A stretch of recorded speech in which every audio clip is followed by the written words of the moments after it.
कराची के इलाके लियारी में बिजली की बंदिश पर एहतजाज, पुलिस की शेलिंग और पथराव, कई अफराद को पकड़कर साथ ले गई। मुज़ाकरात के दौरान गिरफ्तार अफराद रिहा करने का फैसला। खातून के जाम बहकमनी की वजह जानने के लिए पोस्टमार्टम होगा।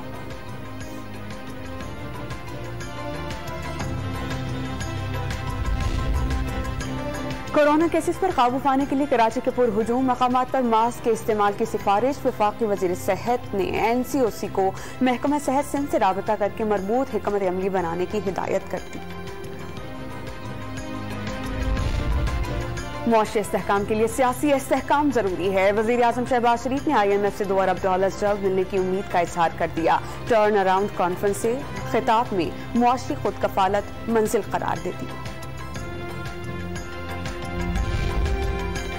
FBI को पहली बार 6,000 अरब रुपए से जायद वसूलियां। रवां साल 5,829 अरब रुपए वसूलियों का हदफ था। 30 जून तक 6,100 अरब रुपए मिलने का तखमीना। शौकत तरीन ने कामयाबी PTI हुकूमत की कामयाब पॉलिसीज का नतीजा करार दे दी।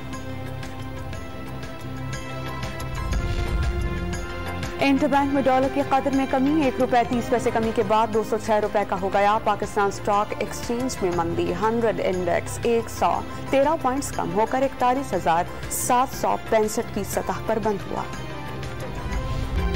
और कराची में आज और कल गर्मी, शाम को मगरबी और जुनूब मगरबी हवाएं चलेगी। 30 जून को मतला जुज़वी अबर आलूद रहने और बूंदाबांदी का इम्कान।